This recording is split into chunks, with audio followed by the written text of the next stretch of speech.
Okay, what if I told you the absolute most important thing your dog needs from you has literally nothing to do with longer walks, expensive grain-free food, or more toys? What if it's something so unbelievably simple, yet so easily missed, that you are probably ignoring your dog's most crucial messages every single day? Now listen, if you have been missing these messages, that absolutely doesn't mean you're a bad owner. Not at all. It just means you're operating without a translation guide. You're dealing with a secret language nobody ever taught you. A language made up of these tiny micro-movements, silent assessments, and completely hidden stress signals. Because here's kind of an uncomfortable truth about dog ownership. Most dogs live their entire lives at trying to communicate something very specific to us.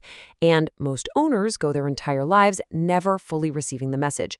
But by the end of this explainer, you are finally going to understand how to read your dog's invisible sentences. And I promise you, it's going to completely transform your relationship with them. All right, let's kick things off with a massive paradox. Just imagine this scenario for a second. Your dog chews up your favorite pair of shoes. You catch them, you spin around, and you just fix them with this long, unblinking, disappointed stare. To us, we're just saying, hey, I'm upset, right? But in canine social language, a sustained, direct, hard stare is literally a threat display. Your dog's nervous system is processing your disappointed look as an impending, dangerous confrontation. And you know what they do next, right? They freeze, they drop their heads super low, and they look up at you with those huge, sad eyes.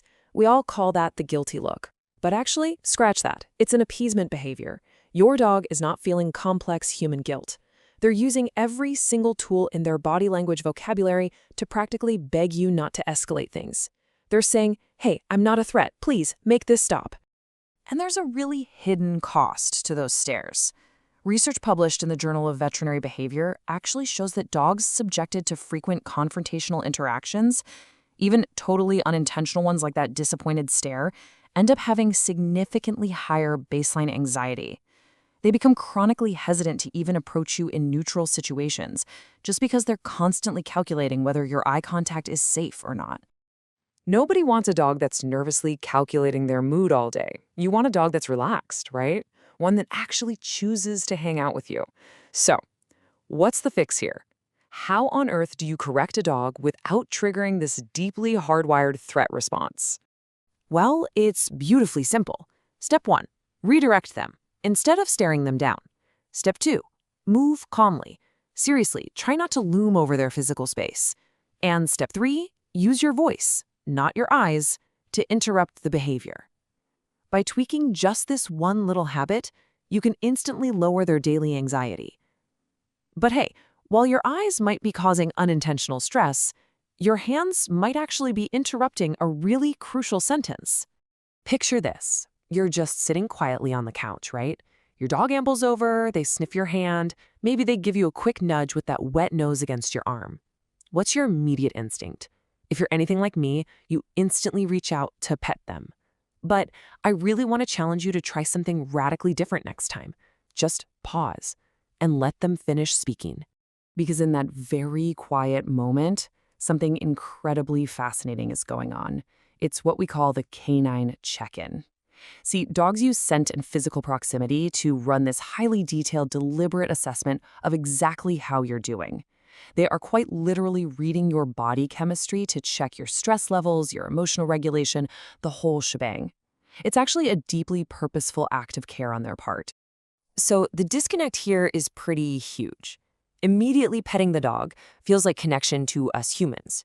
But the dog's goal? That was just a quiet chemical assessment. By rushing in to pet them, we selfishly shift the entire dynamic. We make it all about our need to touch them. And in doing so, we completely interrupt a sentence they were right in the middle of saying. So try this totally new approach. Step 1, just keep your hands completely still. Step 2, let them finish their check-in. Give them whatever time they need. And step 3, respond only after they settle against you or physically take a step back, looking satisfied. When you actually allow a dog to finish their sentences like this, you'll find they eventually start communicating so much more with you. It's like night and day. Okay, moving on. This brings us to a hidden danger that almost every single owner ignores. Every day, we do something to our dogs that we would literally never dream of doing to a human being we love. We completely upend their world without a single word of warning. Just think about these totally unexplained shifts. A new baby arrives, you pack up and move to a new house, your work schedule suddenly flips upside down, or maybe you drop them off for holiday care. To you and me, these things come with months of planning and mental preparation. But to your dog, they just wake up one morning and their entire universe has shifted. They have absolutely zero linguistic framework to ask, hey, what's happening? Or is this change permanent? And the biological toll of this confusion? It's genuinely staggering. Researchers at Stockholm University found that sudden household disruptions lead to severely elevated cortisol levels in dogs. We might brush it off and assume they just adjust, but the invisible reality for them is sleep loss, severe stress responses, and stress hormones that stay spiked for literally weeks. Obviously, you can't sit your dog down and explain a house move with words, but the solution is super straightforward. Maintain your most anchoring routines. During periods of massive flux, keeping their feeding times, their walking routes, and those quiet little moments perfectly consistent is a profound form of care. It directly calms their nervous system. It shows them that even though the world is spinning, their safety absolutely is not. All right, now we're getting into a question that usually hits owners the absolute hardest. I want you to ask yourself honestly right now, do you actually know what a dog's no looks like? Because if you don't, there is a very high chance you are overriding their personal boundaries on a daily basis. You see, dogs have a very real vocabulary, but it's made up of these tiny microsignals. You've really got to pay close attention. A head turning slightly away, a quick lip lick, maybe a slight lean back away from your hand, an unexpected yawn out of nowhere, or their body just going perfectly still instead of soft and relaxed. Guys, these aren't just random quirks. These are clear, incredibly polite sentences saying, "Not right now, please, I don't want this." And when we force a hug or push through a grooming session anyway, we teach them a terrible, terrible lesson. We essentially teach them that their communication simply does not work. And the danger here is severe. Because a dog who learns their soft signals are ignored, they stop sending them clearly. They are left with absolutely no choice but to escalate things, to a growl, to a snap, or just shutting down entirely just to be heard. But look at the incredible alternative.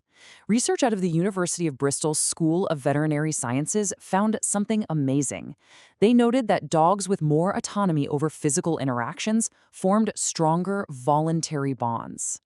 Think about that. When you hear and actually honor your dog's earliest, softest signals, you create this deep, profound sense of safety. You create a dog that feels secure enough to tell you the truth without ever needing to escalate. Which leads us to the final piece of the puzzle.